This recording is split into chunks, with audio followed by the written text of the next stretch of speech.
Good morning. আশা করব তোমরা সবাই খুব ভালো আছো আর সুস্থ আছো। আমিও খুব ভালো আছি। আজ হচ্ছে 20 এপ্রিল, রবিবার। বাজে এখন ওই সকাল 8টার মতো। সকাল সকাল ঘুম থেকে উঠে যা যা কাজকর্ম থাকে সেগুলো সেরে এসে এখন এসেছি গাছে জল দিতে। সকালের পরিবেশটা এত ভালো লাগে না কি বলবো, যদিও কদিন ধরে এরকমই মেঘলা মেঘলাই রয়েছে। থেকে একটা পাকা লঙ্কা তুলে এর মধ্যে না পুঁতে দিয়েছিলাম বীজ। দেখো দুখানা চারা বেরিয়েছে, কি সুন্দর, কি ভালো লাগছে না? চারাগুলো একটু বেশ বড় সড়ো হলে তারপর দুটোকে দু জায়গায়, একটা তো এখানেই থাকবে আর একটা চারাকে অন্য টবে নিয়ে যাওয়া হবে। যদি হয়ে যায় তাহলে তো খুবই ভালো কথা। তবে এই গাছটা মনে হয় নষ্ট হয়ে গেছে, এটা আর হবে না, কারণ আর কোনো ফুল টুল ধরছে না। দু একটা পাকা লঙ্কা আছে, ওগুলো পেরে ফেলতে হবে।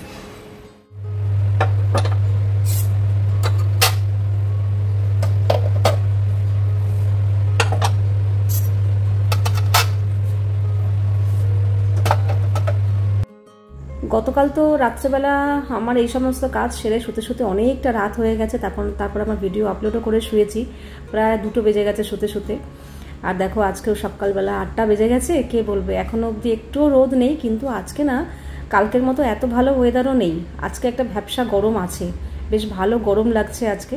আর এদিকে তাতানো উঠে পড়েছে, ব্রাশ নিয়ে বসে আছে, ব্রাশ করবে এখন। আর আমরা এখন বসে বসে চা খাবো। দুজনের জন্য একসাথে চাটা করলেই না আমার সুবিধা হয়, না হলে ওই ভাগে ভাগে ওর জন্য আমার জন্য তো একসাথে চায়ের ব্যাপারটা সবসময় ঠিক ম্যাচিং হয় না। তো আজকে হয়ে গেছে। যাক, চাটা খেয়ে আমি এবার ঘরের কাজে লেগে পড়েছি। বিছানা টিছানা সব ঝেড়ে পুছে পরিষ্কার করছি। এখানে সোফার কভারটাও একটু ঝেড়ে ঝুড়ে দিলাম, ঝেড়ে কুশন কভারটা ঠিকঠাক মতো রাখবো। তবে হ্যাঁ, সারাদিনে এই কাজটা আমাকে অনেকবারই করতে হয়। বললামই, আমি যদি নিজেও কোনো সময় বসলাম, একটু হেলান দিলাম, কুশনটা একটু নিজের সুবিধার মতো সরিয়ে টরিয়ে দিলাম, তো আবার উঠে ঠিকঠাক করে দিই। তারপরে এসছি এই ঘরে, প্রচুর জামাকাপড় জড়ো হয়ে গেছে, নিজের দোষেই হয়েছে।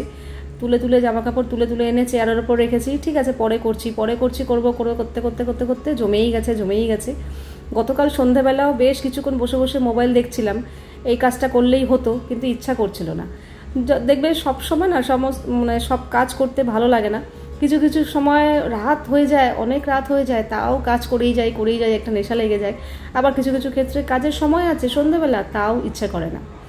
তো সেই হয়েছে আমার, সন্ধ্যাবেলা আর ইচ্ছা করলো না, বসে বসে মোবাইল দেখলাম। তারপরে যখন উঠলাম তখন রাতে রান্নাবান্নার সময় হয়ে গেছে, আর এখানে হাত দিতে পারিনি। তো সেই যে বিছানার চাদর ফাদর কেচেছি, সেই এখনও ভাঁজ করা হয়নি।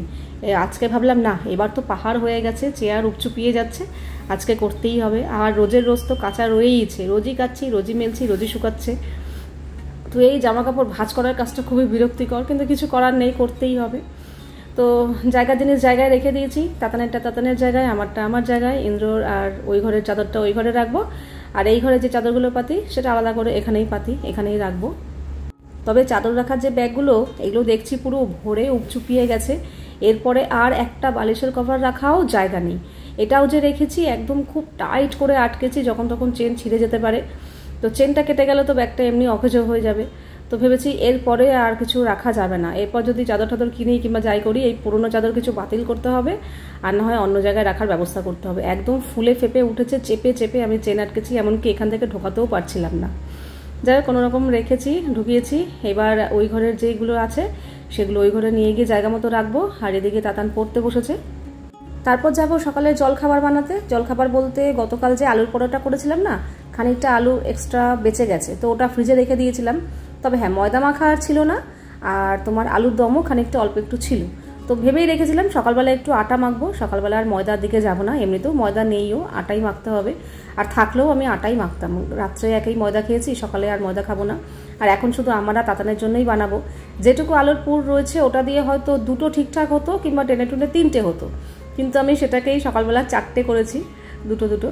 আর একটুখানি আটা মাখলাম, আটা মেখে ওর মধ্যে আলুর পুরটা ভরেছি। আর আলুর দম যেটুকু ছিল ওটাও আবার গরম করলাম করে। আর তাতানের জন্য আমি বাটার দিয়েই ভেজেছি, আর আমি আমার জন্য ঘি দিয়ে ভাজবো। আর আজকে যেহেতু আটা দিয়ে করেছি না, তো সাইড দিয়ে একটু ফেটে গেছে। ময়দা হলে এটা হতো না, আটা দিয়ে করলে, কিন্তু আটাটা খাওয়াটা উচিত।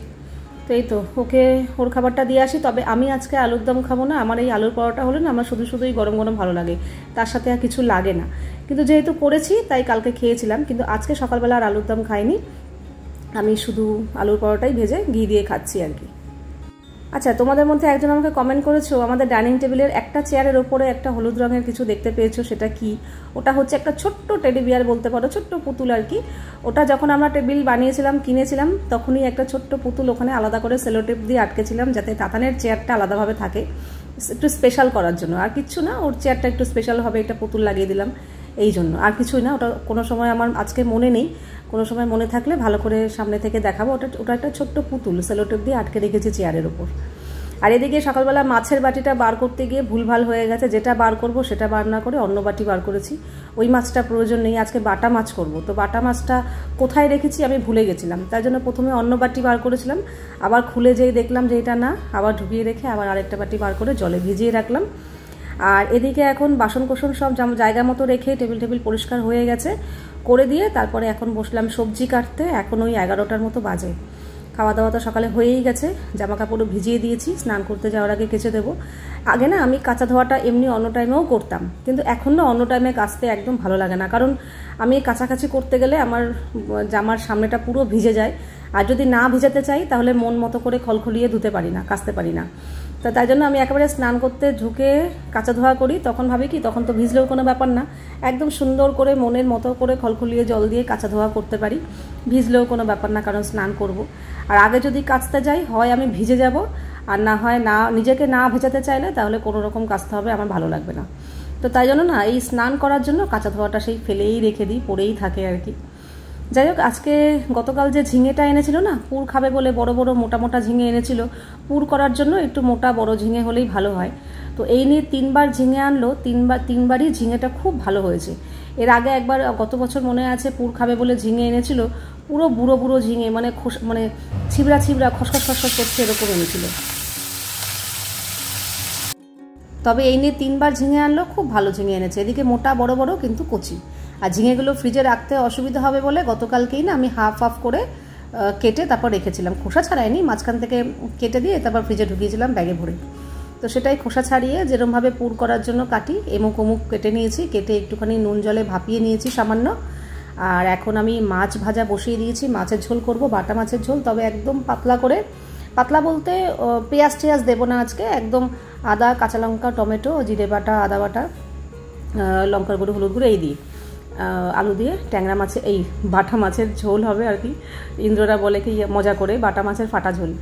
তো যাই হোক, বাটা মাছ খুব একটা আমার পছন্দ না, কিন্তু অনেক দিন বাদে বাদে খেলে খাই। তো বাটা মাছটা অনেক দিন বাদে আমাদের ঘরে এলো, তো আমি খাবো, অসুবিধা নেই। আর নিচেও একটু দেবো। তো এদিকে মাছের মশলাটা করে নিলাম, ওদিকে মাছ ভাজাটা বসিয়ে দিয়ে মাছের আলু কাটা হয়ে গেছে, মাছের মশলাটাও করে নিয়েছি। এখানে কিন্তু মাছ আমার হয়েও গেছে, নামানোর আগে একটু ধনেপাতা দিয়ে নামিয়ে দিয়েছি। আর এখানে নিচে দেওয়ার জন্য মাছটা বেড়ে নিচ্ছি, একবারেই বেড়ে নিলে সুবিধা হয়, নাহলে একবার আমার বাটিতে ঢেলে দেবো পুরোটা, আবার ওইখান থেকে বেছে বেছে এখানে রাখবো, তার থেকে একেবারেই দুটো জায়গাতে বেড়ে নিই, সুবিধা হয়। নিচেরটা নিচে দিয়ে আসবো আর উপরেরটা আমাদের ওপরেই থাকবে। তবে আমি এখন আর যাবো না, কারণ আমাকে ঝিঙে পুরটা বানাতে হবে, আগেই মাছটা করে ফেললাম, কারণ নিচে দেবো বলে, নিচে তাড়াতাড়ি খায় তো। আর এখন বেশি বাজেও না, 12:30 পৌনে 1টার মতো বাজে। আমার মাছের ঝোল হয়ে গেছে, ভাতও হয়ে গেছে, তাতানকে দিয়ে নিচে পাঠিয়ে দিলাম। আর এদিকে ঝিঙেটা তো ভাপানোই ছিল, আর আমি এদিকে নারকেল, সর্ষে আর কাঁচা লঙ্কা একটু বেটে রেখেছিলাম, তার মধ্যে নুন, হলুদ আর সামান্য একটু চিনি মিশিয়ে রেখে দিয়েছিলাম। সেটাই এখন পুর ভরে নিচ্ছি, পুর ভরতেই যা সময়, তারপরে তো আর বেশি সময় না, ফ্রাইং প্যানের মধ্যে তেল দিয়ে ভেজে নেবো এপিট ওপিট করে, ব্যাস এই তো ঝিঙে পুর। তোমাদের মধ্যে একজন কমেন্ট করেছিলে এর আগের দিন যখন নিচে শাশুড়িমার ঘরে গেছিলাম, বলছিলে যে তুমি কি শাশুড়িমাকে দিচ্ছ, সেবা করছো, এটা কি দেখাচ্ছ? তো সে হয়তো ভুলে গেছে, না হয় ভুল করে আমার চ্যানেলে চলে এসছে, হয়তো ভেবেছে ট্রাভেল ব্লগ কিংবা অন্য কিছু ব্লগ, কিন্তু এসে দেখছে daily lifestyle blog. Daily lifestyle blog দেখতে এসে যদি বলো যে এটা দেখাচ্ছ, তাহলে এটা বোকামি ছাড়া আমি আর কিছু বলবো না। কারণ আমার কাজটাই হচ্ছে দেখানো, আমার চ্যানেলের নামই হচ্ছে ডেলি রুটিন উইথ পূর্ণিমা। আমার ডেলি রুটিনে যা যা হবে সেটাই দেখানো। আমি আমার ঘরে লোক আসছে দেখাবো, আমি লোকের বাড়ি যাচ্ছি দেখাবো, আমার ঘরে খাবার হচ্ছে দেখাবো, আমি লোকের বাড়ি থেকে খাবার খাচ্ছি দেখাবো, কাউকে দিচ্ছি দেখাবো, কেউ দিচ্ছে দেখাবো, এই দেখানোটাই আমার কাজ। কাজে সেই কাজের জায়গায় যদি বলো যে দেখাচ্ছ, তাহলে এর থেকে বোকামি আর আমার মনে হয় না আর কিছু হয় বলে। যাই হোক, এখানে রান্নাবান্না কমপ্লিট করে নিয়েছি। আগের দিনের একটু ডাল আর ভেন্ডি ভাজা ছিল, তাতানের জন্য বার করে গরম করেছি। আর আমার মা একটু বেগুন পোস্ত পাঠিয়েছিল, সেটাও গরম করেছি। আর এটা হচ্ছে ঝিঙে পুর। তো সমস্ত খাবার টেবিলে রেখে আমি কাঁচা ধোয়া করে স্নান টান করে চলে এসেছি। তবে তাতান আজকে পুজো দিয়ে দিয়েছে, আজকে না, তাতান কালকেও দিয়েছিল।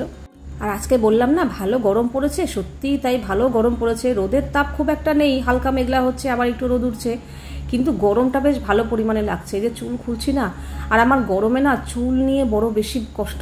মনে হয় কি চুলটা না থাকলে আমি যদি ন্যাড়া হতাম কি আরাম যে পেতাম। চুলে ঘাড়ে পিঠে কানে চুল লাগে, চোখে মুখে চুল পড়ে, এত বিরক্ত লাগে। তারপর স্নান টান করে এসে যখন পিঠের ওপর চুলটা ছেড়ে আঁচড়াই গরমের মধ্যে, ঘামের মধ্যে, মানে মনে হয় কি কেটে ছোট করে আসি। তারপর আবার ভাবি না এত বড় চুল হয়েছে কাটবো, এই করে করে কাটছি না। তো এই তো এখনও তো কিছুই নাই গরম, আরও যখন গরম পড়বে তখন তো আরও অস্বস্তিকর। দেখি যদি খুব কষ্ট হচ্ছে গিয়ে কোনদিন একদম ছোট ছোট করে কেটেই চলে আসবো। এই কদিনের থেকে আজকে আবার একটু গরম পড়েছে। আজকে রান্নাবান্না করতে গিয়ে, কাঁচা ধোয়া করতে গিয়ে পুরো ঘেমে ভিজে গেছি। যাকে স্নান টান করে এখন ফ্রেশ, আর খেয়ে নেবো আমি একাই। ইন্দ্র ঘুমাচ্ছে, অন্যদিন বলে ডাকতে খাওয়ার সময়, রান্না হয়ে গেলে ডাকতে, আজকে বললো ডাকবেন না, আমি যতক্ষণ ঘুমাবো। ভালো কথা। তখন আমি বললাম তাহলে আমি খেয়ে নেবো, বললো হ্যাঁ। তাতানকে বললাম তুই এখন খাবি, বলছে না আমি এখন খাবো না, খিদে নেই। আর খিদে না পাওয়াটা স্বাভাবিক। সকালবেলা তো 2টো আলুর পরোটা খেয়েছে, আবার একটু বেলা করে আমি 2টো কলা দিয়েছি, মৌসুমি জুস খেয়েছি, তো ওর খিদেটা নেই। আমি তাই বললাম তাহলে থাক, খিদে না পেলে খাস না, তাহলে ওই একটুখানি নং মং ছং করে খেয়ে উঠে পড়বে।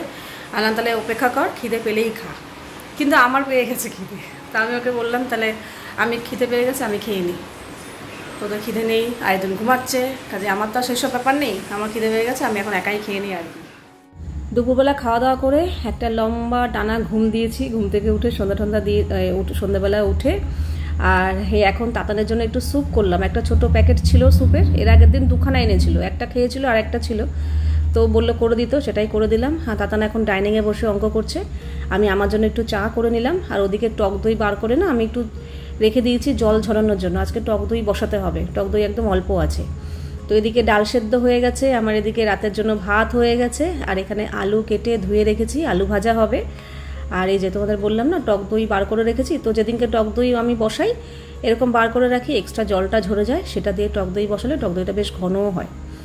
তো এই তো। আর এখন যেটা করব সেটা হচ্ছে, এর আগে একবার মনে আছে তরমুজের দানা ছাড়িয়ে তরমুজ পিস পিস করে কেটে রেখেছিলাম। রোজ একবার করে ইন্দ্রকে সাদি তরমুজ খাবে বলে তুমি খাও, মানে ওর এখন ইচ্ছে নেই আর কি। তাতানকে তো বলা বেকার, আর আমারও কেন জানি না বার করে খাবো সেই ইচ্ছেটা এখন অবধি আসেনি। তো ভাবলাম এটা আর কতদিন রাখবো, আজকে এটার একটা ব্যবস্থা করি।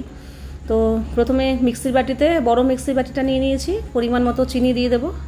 আমরা একটু চিনি বেশি খাই, তাই জন্য বেশি চিনি নিয়েছি। তো চিনিটাকে আগে ডাস্ট করে নিলাম, আর চিনি ডাস্ট করলেই সঙ্গে সঙ্গে ঢাকনাটা খুললেই না এরকম ধোয়া মতো বেরোয়। যাই হোক, এই চিনি ডাস্টের ওপরেই আমি তরমুজটা আগে দিয়ে দিলাম, কারণ চিনি যদি পরে দিই না চিনিটা দানা দানা থেকে যায়, চিনি ভালো ডাস্ট হয় না। এই জন্য আগে চিনিটা ডাস্ট করে নিয়ে পরে যেই তরমুজের টুকরোগুলো ছিল সেগুলো দিয়ে দিলাম। তবে হ্যাঁ, দানাটা ছাড়ানোতে সুবিধাই হয়েছে, আজকে আর সেই কাজটা করতে হয়নি, ডাইরেক্ট দিয়ে দিলাম। দিয়ে এবার মিক্সিটা একটু চালিয়ে দেবো, চালিয়ে দিয়ে এই যে পুরো একদম সুন্দর ঘুটে গেছে। এইবার অল্প একটু টক দই আছে, খুব বেশি নেই, আরেকটু হলে ভালো হতো, তবু ঠিক আছে, যথেষ্ট, এর মধ্যে যেটুকু প্রয়োজন ওইটুকুই আছে। টক দই দিয়ে আবার আরেকটু ঘুটে নেবো, ব্যাস। এই হচ্ছে আজকের আমার ওয়াটারমেলন লস্যি। শুধু লস্যি তো খাই, তো এরকম এখন তরমুজের দিন, তার কাজে তরমুজ দিয়ে একটু লস্যি বানালাম। আজকে আমি আমার জন্যই বানিয়েছি, ওপর দিয়ে একটু বিট নুন দিয়ে দিলাম, কারণ ইন্দ্রও বাড়িতে নেই, তাতান খাবে কিনা আমি বলতে পারছি না। আমি ভাবলাম না আমার জন্যই করি, শুধু তরমুজটা খাওয়া হচ্ছে না, বিশ্বাস করো গরম পড়েছে ভালো, আর গরমের মধ্যে না ঠান্ডা ঠান্ডা খাচ্ছি, গলা দিয়ে নামছে, মানে অমৃত লাগছে, অমৃত, ভীষণ ভালো হয়েছে। তবে পুরোটা আমার লাগেনি, আমি হাফ গ্লাস খেয়েছি। হাফ গ্লাস বললাম কি না দেখি তাতানকে জিজ্ঞাসা করি খাবে নাকি, দেখলাম হ্যাঁ খেলো। তো এই গ্লাসেরই হাফ আমি খেয়েছি, হাফ ওকে দিয়েছি, তবে আরও একটু রয়েছে, ওটা আমি ফ্রিজে রেখে দিয়েছি। দেখি পরের দিন দুপুরবেলা ইন্দ্রকে সাধবো, খেলে খাবে, নাহলে আমি খেয়ে নেবো। চলে এসছি এবার রাতে রান্না বান্না করতে। আলু ভাজাটা এখন বসাচ্ছি। ও হ্যাঁ, তোমাদের মধ্যে 2-1জন আমাকে কমেন্ট করেছো যে দিদি আলু ভাজতে গেলেই আলু ভেঙে চুরে যায়, কড়াইতে লেগে যায়, একদম ভালো হয় না। এটা আমার সাথেও বহুবার হয়েছে, তবে ওই যে বলে না রান্না করতে করতে অভিজ্ঞতা বাড়ে, তো সেটাই করতে করতে আমারও যেই অভিজ্ঞতাটা এসছে সেটাই তোমাদের সাথে শেয়ার করছি।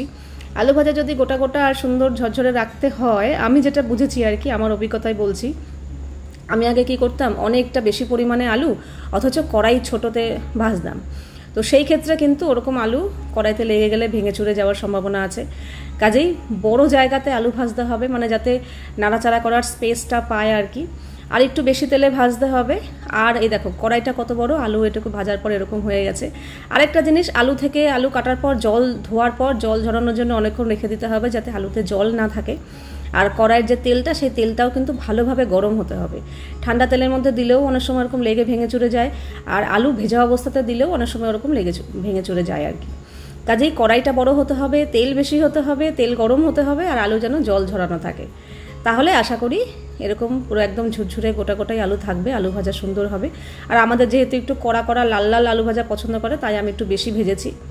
তো ওদিকে রান্নাবান্না কিন্তু আমার কমপ্লিট হয়ে গেছে। গরম গরম ভাত করেছি, ঘন করে মসুর ডাল করতে বলেছে, আর আলু ভাজা। রান্নাবান্না কমপ্লিট করার পর এই এখন বাজে মোটামুটি 10টার মতো, আমি টক দইটা বসিয়ে দিই। এখন 10টার সময় টক দই বসাচ্ছি, কালকে ওই 6টা সাড়ে 6টা কি 7টার সময় বার করে ফ্রিজে ঢুকিয়ে দেবো, ব্যাস যথেষ্ট। আর যা গরম পড়েছে, গরমে এমনিই দই খুব ভালো বসে, আর টক দই গরম ঠান্ডা কি এমনিই বসে।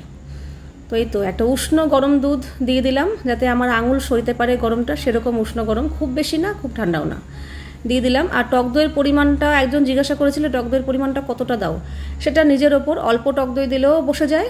আর আমি যখন যেরকম থাকে সেরকম দিই, আজকে একটু বেশিই দিয়েছি, এর থেকে কম টক দই দিয়েও বসালেও হয়ে যায়। তো এই ক্যাবিনেটের মধ্যে রেখে দিলাম, তবে ও প্লেটটা দেখছি একটু ঢিলা ঢিলা লাগছে, তাই জন্য আমি ওপর দিয়ে না এই হামান দিস্তার এটা ওপর দিয়ে চাপা দিয়ে দিই, এটা বেশ ভারী আছে। ব্যাস এইবার এই ক্যাবিনেটের মধ্যে সারা রাত থাকবে, গরমে এমনিই টক দই বসে যাবে। তো ইন্দ্র এখনও আসেনি, হাতের সময় আছে, তো ভাবলাম কি ভাজা মশলাটা তৈরি করে ফেলি। আমার ভাজা মশলা শেষ হয়ে গেছে, এর আগের দিন আলুর পরোটাতে দিয়েছি, শেষ হয়ে গেছে। তো ভাজা মশলা তোমাদের মধ্যে অনেকেই কমেন্ট করো যে আবার দেখাও দিদি কীভাবে করেছো। তো যারা জানো তারা তাহলে এই জায়গাটা স্কিপ করতে পারো, যারা জানো না তাদের জন্য বলছি। প্রথমে আমি শুকনো লঙ্কাটা ভেজে নিই, কারণ শুকনো লঙ্কা ভাজতে সময় লাগে। শুকনো লঙ্কাটা যখন হালকা কালচে কালার ধরে আসে, তখন ধনেটা দিয়ে একটু নাড়াচাড়া করি, লাস্টে জিরে দিই, কারণ জিরে ভাজতে একদমই সময় লাগে না, জিরে দেওয়ার সঙ্গে সঙ্গেই ভাজা হয়ে যায়। তো সমস্ত কিছু একটু লালচে লালচে করে ভেজে এরকম পাত্রে ঢেলে রাখি, কিছুক্ষণ ঠান্ডা হওয়ার জন্য রাখি। গরম গরম একদম মিক্সির বাটিতে দেই না, একটু ঠান্ডা হয়ে গেলে সামান্য, তারপরে এরকম মিক্সির বাটিতে দিয়ে একদম সুন্দর মিক্সি চালিয়ে দিলে একদম গুঁড়ো হয়ে যায়, ডাস্ট হয়ে যায়। তবে হ্যাঁ, চোখ মুখ নাক থেকে সাবধান। আমি এই যতবার ভাজা মশলা করেছি ততবার হাঁচি দিতে দিতে আমার অবস্থা খারাপ হয়ে যায়। যতই চেষ্টা করি নিঃশ্বাস আটকে রাখবো, তাও ওই চলেই যায় আর কি, হাঁচি হয় আর কি, শুকনো লঙ্কা ঝাঁঝ, মশলার ঝাঁঝ। তো এই তো ভাজা মশলা করা হয়ে গেল, একদমই কোনো ঝামেলা নেই, খাটনি নেই। এবার কৌটোতে ভরে রেখে দেবো, ব্যাস এটাই চলবে অনেক দিন। অনেক কিছু রান্নাবান্নাতে আমার ভাজা মশলা লাগে, খিচুড়ি, মুগ ডাল, এই যে আলুর পরোটা করলাম, আলু কাবলি, ঘুগনি টুগনি, সমস্ত কিছুতেই অনেক কিছুতেই লাগে। এটা করা থাকলে আমার সুবিধা হয়। রেখে দিলাম। আর এরপরে আমরা এখন খাওয়া দাওয়া সেরে নিচ্ছি। রাতে ওই ডাল ভাত আলু ভাজা, ইন্দ্র আবার একটু ঘি দিয়ে খেলো। খাওয়া দাওয়া করে এখন শুয়ে পড়বো। এখন এই সময়টাই আমরা তিনজনে মিলে একটু একসাথে খাওয়া দাওয়া করি। দুপুরবেলা খুব একটা হয় না, এই আগে খায় তো পরে খায় এরকম, কিন্তু রাত্রেবেলা একসাথেই খাওয়া দাওয়া করি গল্প করতে করতে। তাতানের একটা ছোটোবেলার গল্প করতে করতে আমরা এখানে খাচ্ছিলাম। তো চলো আজকের ভিডিওটা এখানেই শেষ করছি, আবার দেখা হবে তোমাদের সাথে নেক্সট ভিডিওতে। তোমরা সবাই খুব ভালো থাকবে, সাবধানে থাকবে, সুস্থ থাকবে। তাহলে love you all, good night and tata.